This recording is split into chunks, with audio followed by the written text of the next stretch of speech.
नमस्कार dear learners. आज हम बात करेंगे प्रिंसिपल ऑफ मैनेजमेंट के बारे में, गिवन बाय हेनरी फ्योल। तो सबसे पहले हेनरी फ्योल के बारे में मैं थोड़ा सा बताना चाहता हूं कि हेनरी फ्योल कौन थे। हेनरी फ्योल जो है वो एक इंजीनियर थे जो 19 साल की छोटी सी उम्र में जो है एक इंजीनियर के रूप में उन्होंने काम करना शुरू किया, और वो एक जर्मनी के मैनेजमेंट थ्योरिस्ट थे जिन्होंने मैनेजमेंट थ्योरी पे काम किया, और मैनेजमेंट थ्योरी पे काम करते हुए कुछ मैनेजमेंट के प्रिंसिपल दिए। मैनेजमेंट के जो फंक्शंस हैं उनके बारे में भी सबसे पहले जो है हेनरी फ्योल ने बात की थी। उन्होंने सबसे पहले जो है 4 फंक्शन दिए। हालांकि उनके चारों फंक्शन जो है जो मैनेजमेंट के आज के समय जो फंक्शंस है जिनका हम प्रयोग कर रहे हैं उन फंक्शन से काफी अलग थे, लेकिन उसके बावजूद हम ये कह सकते हैं कि उन्होंने जो है सबसे पहले जो है मैनेजमेंट के फंक्शंस के बारे में बात की।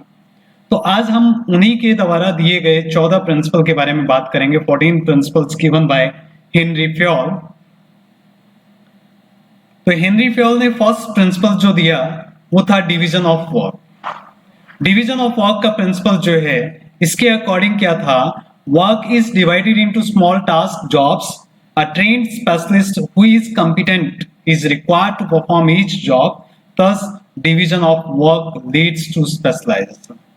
मतलब कि जो कंप्लीट वर्क है पूरे ऑर्गेनाइजेशन का, उस कंप्लीट वर्क को जो है स्मॉल टास्क या स्मॉल जॉब्स के अंदर जो है डिवाइड किया गया, और एवरी टास्क और every job is given to that person who is able to do that, who is qualified to do that, and who is interested to do that. By doing so, he will become the specialist of that work, and in this way the benefit of specialization can be got. तो इस तरीके से क्या है कि एक आदमी को जो टास्क दिया गया है, जो जॉब दी गई है, वो ऐसे पर्सन को जॉब दी गई है जो उसको करने में इंटरेस्टेड है, जो उसको करने के लिए तैयार है, और जो उसको करने के लिए एबल भी है और उसके पास क्वालिफिकेशन भी है उससे रिलेटेड। तो ऐसे आदमी को जो है वो टास्क दिया गया है। जब ऐसे आदमी को वो टास्क दिया जाएगा तो वो आदमी जो है उस काम को लगातार करते करते जो है उस काम में स्पेशलिस्ट बन जाएगा, एक्सपर्ट बन जाएगा। तो इस तरीके से क्या है कि एक्सपर्टाइजेशन का बेनिफिट भी जो है एक ऑर्गेनाइजेशन को मिलेगा। According to Fayol, the intent of division of work is to produce more and better work for the same effort. Specialization is the most efficient way to use human effort. मतलब क्या है कि जब आदमी किसी काम के अंदर स्पेशलिस्ट होता है तो उस काम को ज्यादा एफिशिएंटली करता है, ज्यादा आउटपुट देता है और कम कॉस्ट पे करता है। तो इसलिए फ्योल का ज्यादा एम्फेसिस जो था, ज्यादा जोर जो था वो किस पे था, वो स्पेशलाइजेशन पे था कि काम जो है इस तरीके से दिया जाए, इस तरीके से डिवाइड किया जाए ताकि जो है जिस पर्सन को वो काम दिया जा रहा है वो पर्सन उसके अंदर एक्सपर्ट बन जाए, स्पेशलिस्ट बन जाए, और इस तरीके से जो है बिजनेस ऑर्गेनाइजेशन या कोई भी ऑर्गेनाइजेशन जो है वो स्पेशलाइजेशन के बेनिफिट को पा सके। तो ये था उनका principle of division of work. इसी टाइप से सेकंड प्रिंसिपल उन्होंने दिया authority and responsibility. According to Fyoll, authority is the right to give orders and obtain obedience, and responsibility. And responsibility is the corollary of authority. मतलब authority क्या है, एक right है order देने का, ऑबिडियंस प्राप्त करने का, और रिस्पॉन्सिबिलिटी क्या है, उसी अथॉरिटी से पैदा होती, उसी का कॉरलरी है। The two types of authorities are official authority which is the authority to command, and personal authority which is the authority of individual manager. मतलब दो तरह की यहाँ अथॉरिटी है। एक अथॉरिटी है ऑफिशियल जो कमांड देने के लिए यूज की जाती है, और दूसरी अथॉरिटी यहाँ है जो इंडिविजुअल मैनेजर के लिए होती है। जो इंडिविजुअल मैनेजर अपने पर्सनल पर्पस के लिए यूज करता है तो उसको इंडिविजुअल अथॉरिटी कहते हैं हम। Authority is both formal and informal. Manager require authority commensurate with their responsibility. There should be a balance between authority and responsibility. यहाँ एक चीज बड़ी ध्यान देने वाली है कि जो अथॉरिटी एंड रिस्पॉन्सिबिलिटी है उनके बीच में बैलेंस होना चाहिए। मतलब जो रिस्पॉन्सिबिलिटी दी गई है उसको कंप्लीट करने के लिए उसको अथॉरिटी दी जाना बहुत जरूरी है, क्योंकि जब तक एक अथॉरिटी जो है किसी पर्सन को नहीं दी जाएगी तब तक वो अपनी रिस्पॉन्सिबिलिटी को पूरा नहीं कर पाएगा। लेकिन अथॉरिटी कितनी दी जाए, ये भी ध्यान रखना बहुत जरूरी है। अब अथॉरिटी जो है वो बैलेंस्ड होनी चाहिए, ना तो ज्यादा होनी चाहिए और ना ही कम होनी चाहिए। कई बार क्या होता है कि अगर हम ज्यादा अथॉरिटी दे देते हैं किसी मैनेजर को, तो मैनेजर क्या करता है, उन अथॉरिटीज का मिसयूज करता है, कर्मचारियों को परेशान करता है, अपने पर्सनल पर्पस के लिए उन अथॉरिटीज का यूज करता है। तो इस तरीके से जो है वो मिसयूज कर सकता है अगर रिस्पॉन्सिबिलिटी से ज्यादा अथॉरिटी दे दी जाती है तो। और इसी तरीके से अगर हम कम अथॉरिटी देते हैं तो उस केस पे क्या है कि जो रिस्पॉन्सिबिलिटी उस एम्प्लॉय को दी गई है वो रिस्पॉन्सिबिलिटी जो है वो पूरा नहीं कर पाएगा और उसमें जो है सक्सेस अचीव नहीं कर पाएगा। तो इसलिए जरूरी है कि जो अथॉरिटी जो प्रोवाइड की जा रही है, there should be a balance between the authority and responsibility. If these are balanced, then the responsibility can be successfully completed. And third one principle is discipline. Discipline, आपको पता है कि डिसिप्लिन के ऊपर जो है सब कुछ बेस्ड है। अगर डिसिप्लिन अच्छा होगा तो बिजनेस ऑर्गेनाइजेशन के अंदर जो है ऑटोमेटिकली आउटपुट अच्छा होगा, ऑटोमेटिकली जो है एम्प्लॉयज की परफॉर्मेंस एफिशिएंसी जो है वो इंक्रीज होगी। तो इसमें क्या है कि discipline is the obedience of organizational rules and employees agreement which are necessary for the working of the organization. According to Fayol, discipline requires good superior at all levels, clear and fair agreements, and judicious applications of penalties. मतलब उनका कहने का मतलब ये था कि discipline requires good superior at all level, अच्छे superior होने चाहिए सभी लेवल पे, चाहे वो टॉप लेवल है, मिडिल लेवल है या लोअर लेवल है। सभी लेवल पे अगर अच्छे सुपीरियर्स होंगे तो डिसिप्लिन ऑटोमेटिकली अच्छा होगा। क्लियर एंड फेयर एग्रीमेंट, जो एम्प्लॉयज एंड मैनेजमेंट के बीच में जो एग्रीमेंट है वो क्लियर होना चाहिए और फेयर होना चाहिए, किसी भी तरह की बायसनेस नहीं होनी चाहिए। और दूसरा क्या है कि जुडिशियस एप्लीकेशन ऑफ पेनल्टी, जो भी पेनल्टीज लगाई जाती है किसी भी एम्प्लॉयज के ऊपर, उसका जुडिशियस एप्लीकेशन होना चाहिए। क्योंकि अगर जुडिशियस एप्लीकेशन नहीं होगा, किसी को ज्यादा पेनल्टी लगाई जा रही है, किसी को कम पेनल्टी लगाई जा रही है, तो डिसिप्लिन को मेंटेन रखना इजी नहीं होगा। तो इसलिए ये तीनों चीजें जो है फेयोल के अकॉर्डिंग एक इंपॉर्टेंट रोल अदा करती है एक ऑर्गेनाइजेशन के अंदर डिसिप्लिन को मेंटेन करने के लिए। मींस सुपीरियर का अच्छा होना, क्लियर एंड फेयर एग्रीमेंट का होना and judicious application of penalties का होना, ये डिसिप्लिन को बनाए रखने में महत्वपूर्ण रोल अदा करती है। तो डिसिप्लिन किसी भी ऑर्गेनाइजेशन की सक्सेस के लिए या किसी भी ऑर्गेनाइजेशन के फेलियर के लिए बहुत जरूरी। After this unity of command, unity of command जो है वो बहुत ही इंपॉर्टेंट प्रिंसिपल है मैनेजमेंट का। According to Fayol there should be one and only one boss for every individual employee. एक इंडिविजुअल एम्प्लॉय के लिए केवल और केवल एक बॉस होना चाहिए। वहां अगर एक से ज्यादा बॉस होंगे तो एम्प्लॉय को समझ में नहीं आएगा कि वो किस बॉस के ऑर्डर को फॉलो करे, वो कंफ्यूज हो जाएगा कि किसके ऑर्डर को पहले फॉलो किया जाए और किसके ऑर्डर को बाद में फॉलो किया जाए, या किसके ऑर्डर को फॉलो किया जाए और किसके ऑर्डर को नहीं फॉलो किया जाए। If an employee gets order from two superior at the same time, the principle of unity of command is violated. The principle of unity of command states that each particular participant in a formal organization should receive orders from and be responsible to only one superior. अगर वो एक ही superior के प्रति responsible है, एक ही superior से वो order receive करता है, तो इट मींस वो ऑर्डर को अच्छे से फॉलो कर सकता है और उसके साथ साथ अपनी रिस्पॉन्सिबिलिटी को अच्छे से परफॉर्म कर सकता है। तो इसके अंदर देखिए दो एग्जांपल हमने लिए हैं कि इसमें ए है जो कि बी और सी को ऑर्डर दे रहा है। तो इसमें क्या है कि जो सुपीरियर है वो केवल ए है, ए बी को ऑर्डर दे रहा है, बी सुबॉर्डिनेट है, बी का केवल एक ही सुपीरियर है ए। इट मींस यहाँ पे किसी प्रकार का कोई कंफ्यूजन नहीं है बी के लिए। बी जो है ए से ऑर्डर रिसीव करेगा और उसके बाद जो है उस ऑर्डर को फॉलो करेगा। In the same way C is also receiving the order from only A and he is following the order of A very easily without any confusion. So this is the correct way of the unity of command. And second thing is, in this there are two boss, one is A and second one is D. Means B and C are getting from two bosses order. Means B is getting the order from A as well as order from D, and C is also getting order from A and order from D. तो यहां B के लिए confusion होगा या सी के लिए confusion होगा कि वो किसके ऑर्डर को फॉलो करे, ए के ऑर्डर को फॉलो करे या फिर जो है डी के ऑर्डर को फॉलो करे। तो ऐसे केस में जो है कंफ्यूजन रहेगा और कौन सा ऑर्डर इंपॉर्टेंट हो ये भी उनको पता नहीं है, ये डिसाइड करना भी उनके लिए मुश्किल है। हो सकता है कि ए का ऑर्डर जो है डी के ऑर्डर से ज्यादा इंपॉर्टेंट हो, जिसकी वजह से बिजनेस ऑर्गेनाइजेशन को लॉस उठाना पड़े।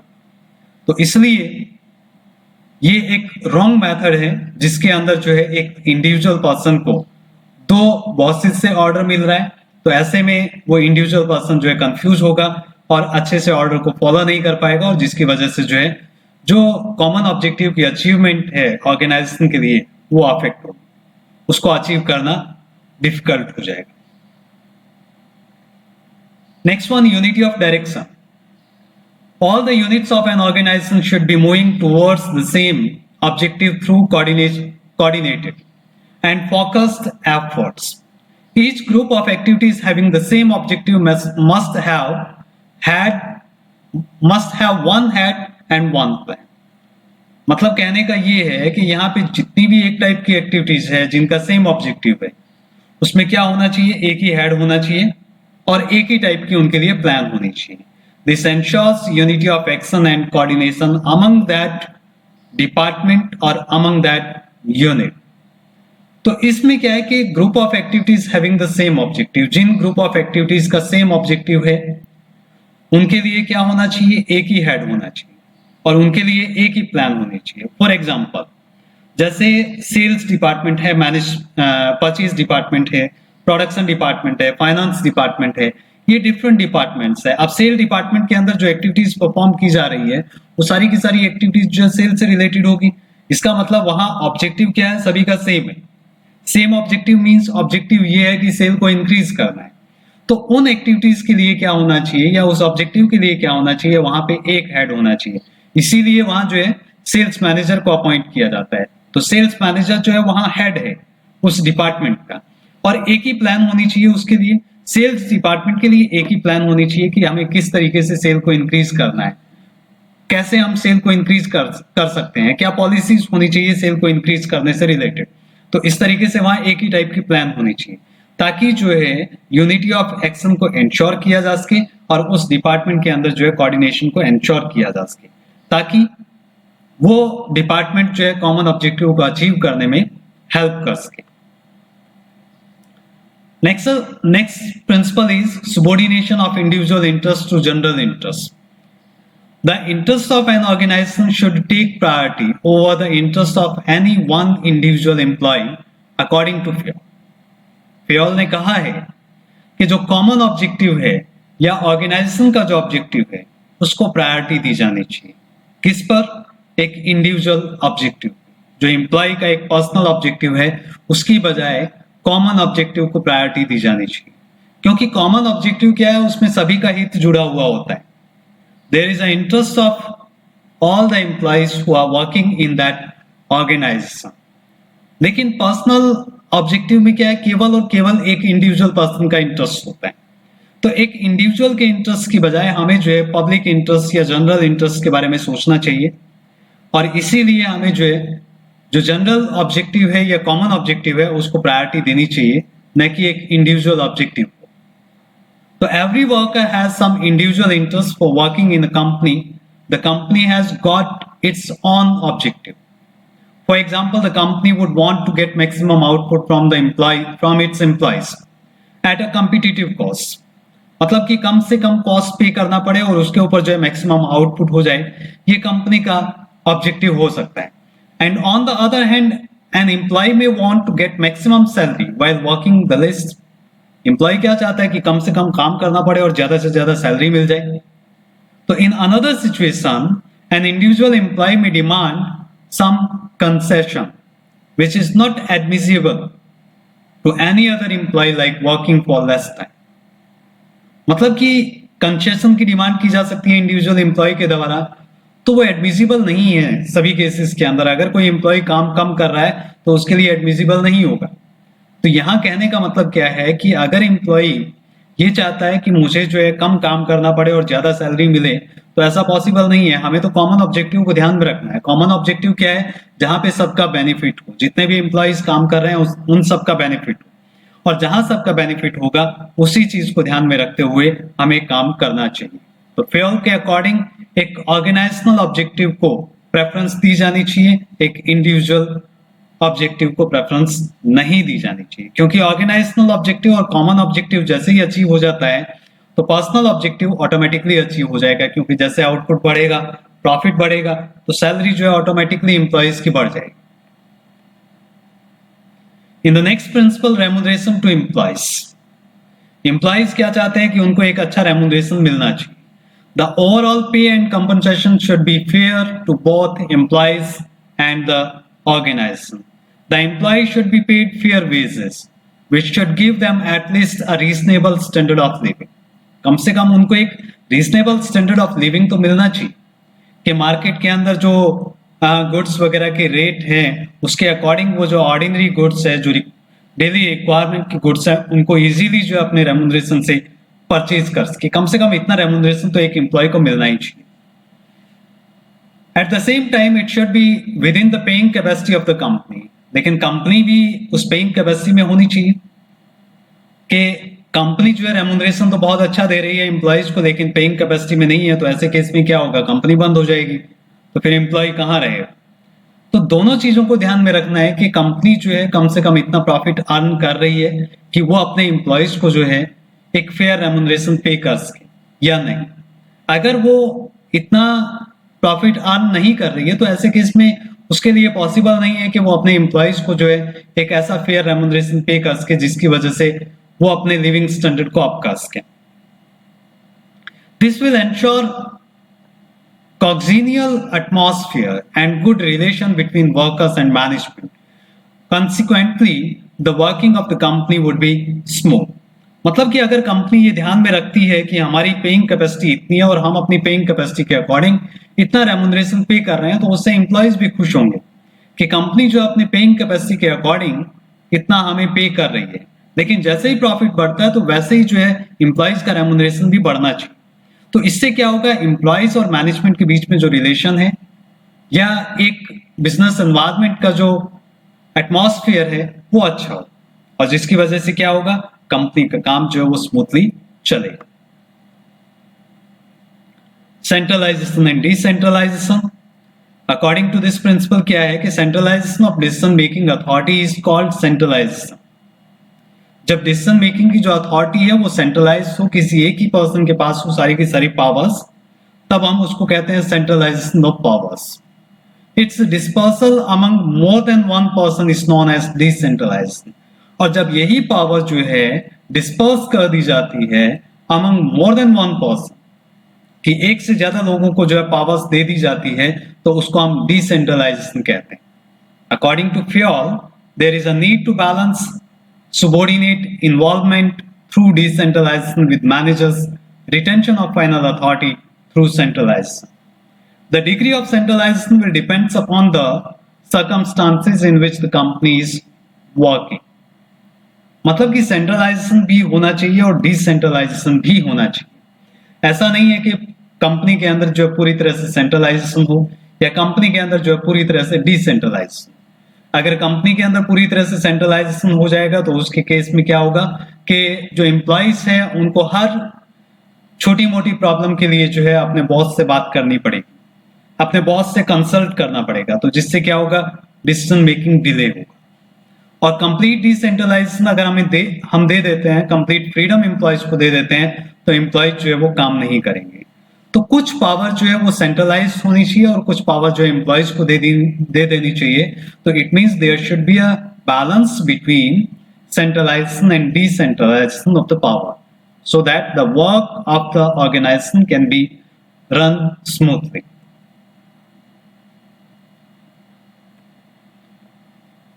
And according to the next principle, scalar chain, an organization consists of superior and subordinates. The former lines of authority from highest to lowest rank are known as scalar chain. जब authority जो है highest rank से lowest rank तक आती है तो उसको हम जो है स्केलर चेन कहते हैं। According to Fayol, organization should have a chain of authority and communication that runs from top to bottom and should be followed by managers and the subordinates. दोनों के दोनों जो है उसको फॉलो करें, मैनेजर भी फॉलो करें एज वेल एज subordinates भी उसको जो है फॉलो करें। मतलब कि अथॉरिटी की जो है एक चेन होनी चाहिए, कम्युनिकेशन का एक चेन होना चाहिए, चेन सिस्टम होना चाहिए जिसमें टॉप से बॉटम तक जो है अथॉरिटीज आए, कम्युनिकेशन हो, ऑर्डर्स आए। इसी टाइप से अगर कोई सजेशन है, कंप्लेंट्स है तो वो बॉटम टू टॉप एक चेन सिस्टम के थ्रू ही जाए। तो इस चेन सिस्टम को हम एक डायग्राम के थ्रू दिखा सकते हैं। देखिए इस डायग्राम को, इसके अंदर क्या है कि ए जो है वो टॉप लेवल पे है। अब ए को अगर डी के साथ कम्युनिकेट करना है तो वो एक चेन सिस्टम से ही आना चाहिए। चेन सिस्टम से कैसे आना चाहिए कि ए जो है बी को ऑर्डर दे, बी जो है सी को ऑर्डर दे और सी जो है डी को ऑर्डर दे। इसी टाइप से जो है इस तरफ ए अगर ई को ऑर्डर देना चाहता तो ए ई को ऑर्डर दे, ई एफ को ऑर्डर दे और ई जो है वो जी को ऑर्डर दे। मतलब कोई भी इंफॉर्मेशन जी तक पहुंचानी है ए के द्वारा तो ए जो है वो ई और एफ के थ्रू जी तक इंफॉर्मेशन को पहुंचाएगा। ऐसे ही अगर डी को कम्युनिकेट करना है जी के साथ तो डी जो है कम्युनिकेट करेगा सी को, सी बी को, बी ए को, ए ई को, ई एफ को और एफ जी को। तो ऐसे केस में क्या होगा, कम्युनिकेशन में बहुत जो है डिले होगा। तो इस कम्युनिकेशन के डिले को रोकने के लिए जो हेनरी फ्योल है उन्होंने कहा कि एक गैंग प्लैंक की व्यवस्था की जाए ताकि जो है सेम लेवल के एम्प्लॉय जो आपस में कम्युनिकेट कर सके। तो उन्होंने एक गैंग प्लैंक दिया। उस गैंग प्लैंक के अकॉर्डिंग क्या है कि जैसे सी को कम्युनिकेट करना है एफ के साथ तो उसको इस तरीके से जाने की जरूरत नहीं है, इधर से आने की जरूरत नहीं है। वो क्या करे कि सी जो है डायरेक्ट कम्युनिकेट कर सकता है एफ को। सी जो है वो क्या करे, और कोई भी कम्युनिकेशन करना है एफ को तो डायरेक्ट कम्युनिकेशन कर सकता है। तो ये फैसिलिटी जो है स्केलर चेन के अंदर हेनरी फ्योल ने प्रोवाइड की है। तो इस जो डायग्राम ये जो दिखाई दे रहा है इसको हम कहते हैं Fayol's ladder. According to this Fayol's ladder all communication should be in a chain system.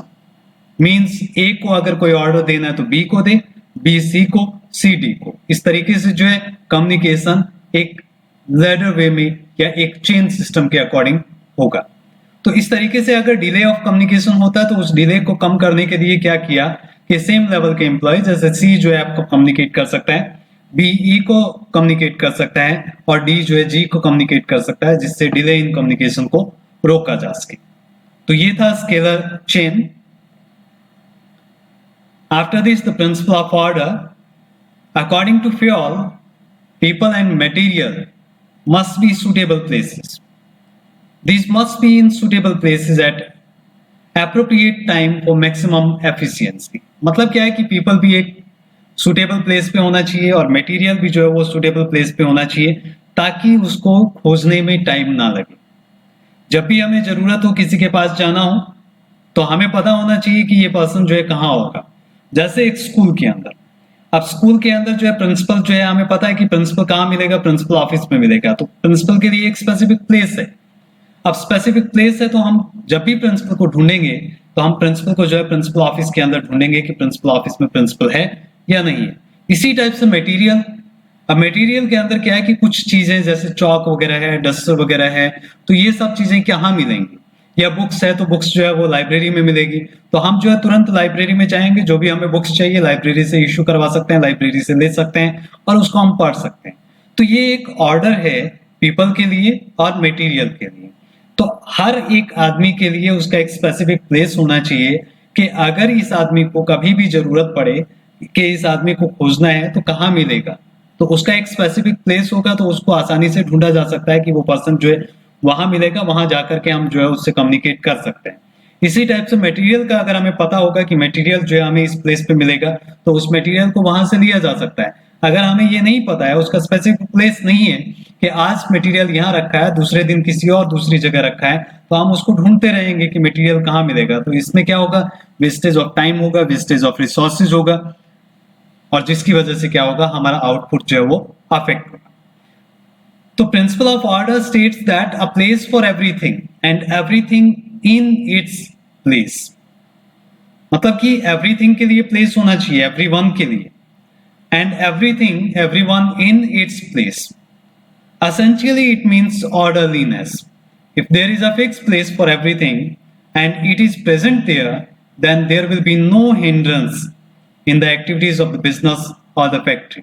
This will lead to increased productivity and efficiency. मतलब इसकी वजह से क्या होगा, प्रोडक्टिविटी एंड एफिशिएंसी इंक्रीज होगी। जो ऑर्डर है उसको हम जो है फिजिकल ऑर्डर एक तो हो सकता है, और एक जो है ह्यूमन बीइंग्स के लिए एक ऑर्डर हो सकता है, मींस एक एम्प्लॉयज के लिए और एक फिजिकल थिंग्स के लिए ऑर्डर। जो एम्प्लॉयज है उसके लिए क्या होता है, right person at right job, and जो थिंग्स है उसके लिए क्या होता है, right thing at right place. Right thing at right place मतलब जिस थिंग के लिए जो जगह डिसाइड की गई है वो उसी जगह पे मिलनी चाहिए। After this principle of order, the principle of equity. According to Fayol, this principle emphasizes kindliness and justice in the behavior of manager towards worker. जो मैनेजर का बिहेवियर है वर्कर के प्रति वो क्या होना चाहिए, काइंडलीनेस होना चाहिए और जस्टिस होना चाहिए। This will ensure loyalty and devotion. Fayol does not rule out use of force sometimes. Rather, he says that lazy personnel should be dealt with sternly to send the message that everyone is equal in the eyes of management. And there should be no discrimination against anyone on account of sex, religion, language, caste, belief, or the nationality, etc. आजकल जो है multinational companies है, multinational companies के अंदर जो different countries के लोग काम करते हैं, so there is no discrimination on the basis of nationality. अगर नेशनलिटी के बेस पे जो है डिस्क्रिमिनेशन करना शुरू कर दिया मल्टीनेशनल कंपनीज में, तो उनके अंदर जो है डिफरेंट कंट्रीज से पीपल काम करना बंद कर देंगे। या किसी भी कंपनी के अंदर जो है कास्ट के बिहाफ पर या बिलीफ के बिहाफ पर या लैंग्वेज के बिहाफ पर या रिलीजन के बिहाफ पर अगर किसी टाइप का डिस्क्रिमिनेशन किया जा रहा है, या सेक्स के बिहाफ पर कि ये तो वुमेन है ये अच्छे से काम नहीं कर पाएगी, ये मैन है ये अच्छे से काम कर पाएगा, इस तरीके का अगर डिस्क्रिमिनेशन किया जाता है तो वो सही नहीं है। फ्योल ने कहा है कि किसी तरह का कोई डिस्क्रिमिनेशन नहीं होना चाहिए। All employees are equal for the management, so management has to treat equally to all the employees in the organization. Stability of personal employees turnover should be minimized to maintain organizational efficiency. अगर उनका turnover बढ़ेगा, employees जो है बार बार organisation को छोड़ करके जा रहे हैं, तो ऐसे केस में जो है ऑर्गेनाइजेशन की एफिशिएंसी अफेक्ट होगी और ऑर्गेनाइजेशन जो है वो अच्छे से काम नहीं कर पाएगा। तो ऑर्गेनाइजेशन की एफिशिएंसी को इंक्रीज करने के लिए ये जरूरी है कि एम्प्लॉयज का टर्नओवर जो है वो मिनिमाइज होना चाहिए, कि एम्प्लॉयज को हमने आज अपॉइंट किया तो वो एम्प्लॉयज जो है सालों तक हमारे बिजनेस ऑर्गेनाइजेशन के अंदर काम करे, वो हमारे बिजनेस ऑर्गेनाइजेशन को छोड़ करके ना जाए। According to Fayol, personnel should be selected and appointed after due and rigorous procedure. But once selected, they should be kept at their position for a minimum fixed tenure. They should have stability of tenure.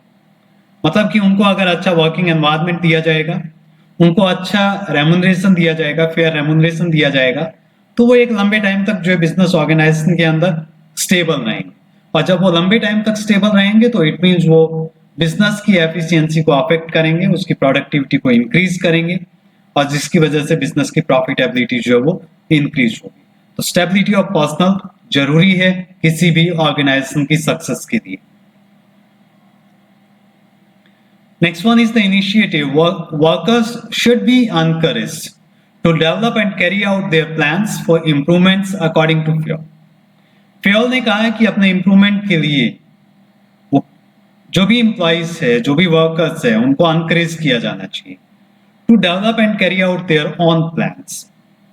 Initiative means taking the first step with self motivation, कि employees जो है खुद सामने आए self motivated होकर के कि हम ये काम करेंगे। अगर ऐसा एम्प्लॉइज करते हैं तो it means they are taking initiation, it is thinking out and executing the plan, it is one of the trades of an intelligent person and initiative should be encouraged in the business organization. जो भी employ initiation ले रहा है उसको encourage किया जाना चाहिए, लेकिन इसका मतलब ये नहीं है कि वो इनिशिएटिव ले रहा है तो इसका मतलब वो अपनी मर्जी से काम करेगा, नहीं।